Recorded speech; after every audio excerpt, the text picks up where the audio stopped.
बौद्ध बिहार मुक्ति आंदोलन के संदर्भ में मुझे कहना है कि बोध गया में जो बौद्ध विहार है उसके संरक्षण के लिए, उसके प्रबंधन के लिए एक एक्ट बना था जिसे बीटी एक्ट 1949 कहते हैं।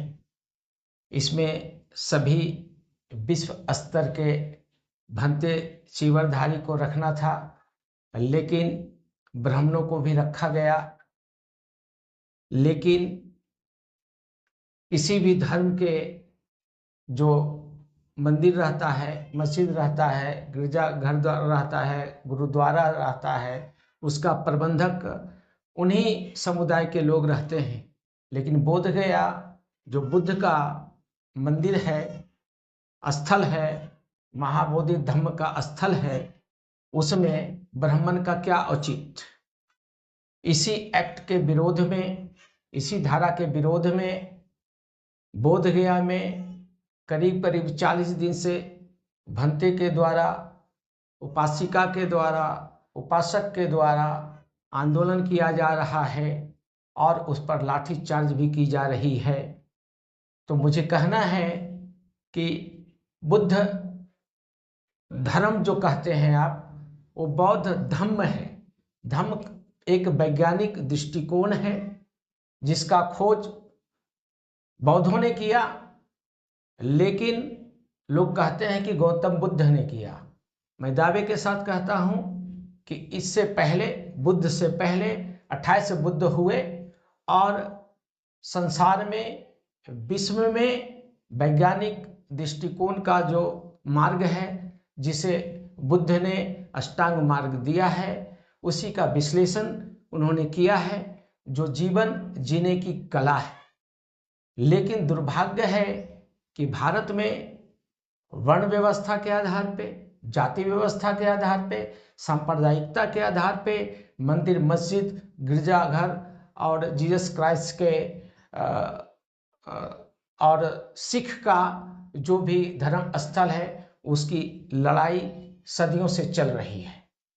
लेकिन मुझे कहना है कि बुद्ध विहार जो बोध गया में अवस्थित है, जहां बुद्ध का ज्ञान मिला और इसका प्रचार प्रसार हुआ, इसका प्रचार प्रसार सर्वप्रथम अशोक सम्राट ने किया और अपने पुत्र को इसमें अनुयायी बनाया, चीवरधारी बनाया, जो श्रीलंका में, थाईलैंड में बुद्ध धर्म का प्रचार किया।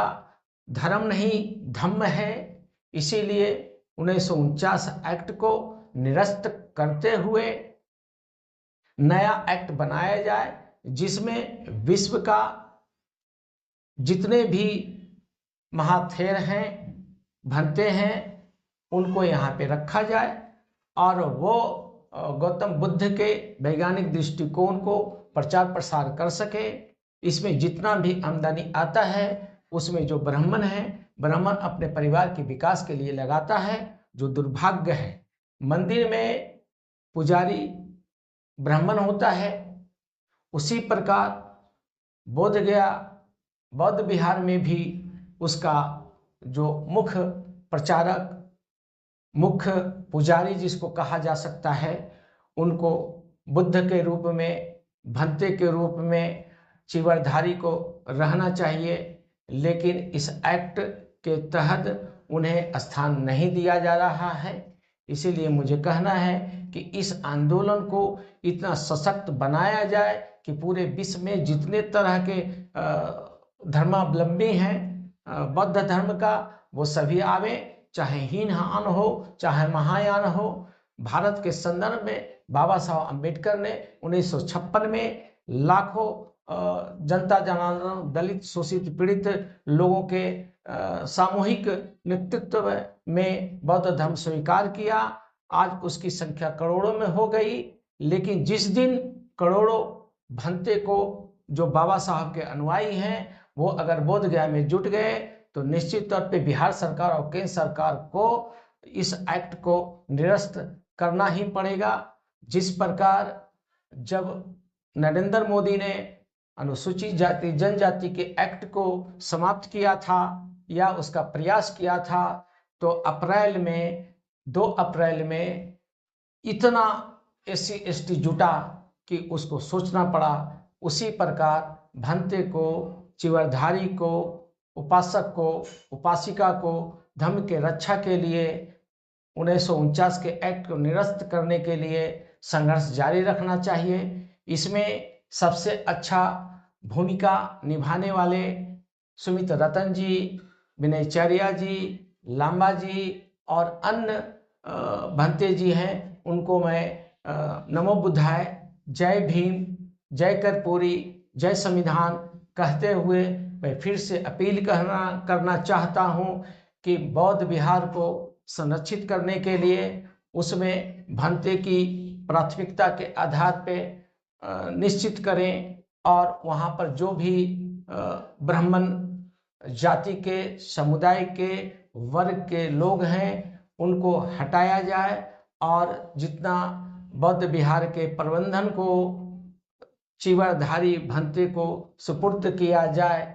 और मैं कहना चाहता हूँ कि यहाँ के जो बौद्धिस्ट लोग हैं उनसे गलतियाँ हुई हैं। वो गलती इस प्रकार है कि जब ये एक्ट, BT एक्ट लागू हो रहा था उस समय भी इनको विरोध करना चाहिए था, लेकिन ग्रुप में बटे हुए रहने के कारण, शाखा में विभाजित रहने के कारण शायद ये लोग संघर्ष नहीं कर पाए। और अयोध्या में जो बाबरी मस्जिद और राम मंदिर का जो विवाद चल रहा था उसमें भी भंते जी को इसमें जनहित याचिका दायर करना चाहिए था।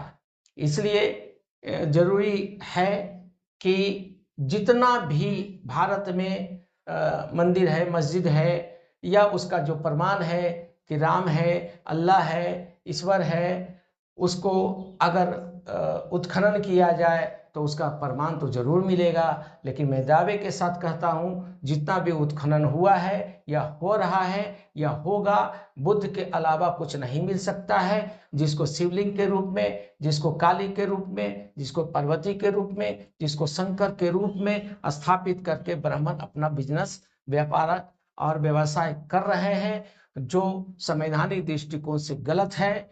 इसीलिए मैं फिर भंते से, उपासक से, उपासिका से निवेदन करना चाहता हूँ, नमो बुद्धाय करना चाहता हूँ कि इस आंदोलन को इतना सशक्त करें कि बिहार सरकार, केंद्र सरकार निश्चित तौर पे तुरंत, शीघ्र और अति शीघ्र निर्णय ले और BT एक्ट 1949 को निरस्त करे और नया बनावे, जिसमें भंते को पूरे विश्व स्तर के बाबा साहब अम्बेडकर के अनुयायी से जो भंते हैं, श्रीलंका से जो भंते हैं, थाईलैंड से जो भंते हैं, उनको भी इसमें शामिल किया जाए और बुद्ध का, धम्म का जो अष्टांग मार्ग है, जो वैज्ञानिक दृष्टिकोण से विपश्यना एक तंत्र है, सिस्टम है, जो जीवन जीने की कला को सिखाता है, उसका प्रचार प्रसार किया जाए। और फिर पुनः भंते से मेरा निवेदन है कि आप लोग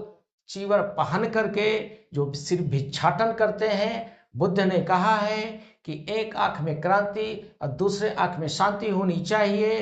तो शांति तो है, लेकिन आप अपने जीवन काल में ही शांति को मेंटेन करते हैं, प्रबंधन करते हैं, लेकिन क्रांति की जरूरत है, सामाजिक क्रांति की जरूरत है, धर्म की क्रांति की जरूरत है। नमो बुद्धाय, जय भीम, जय संविधान।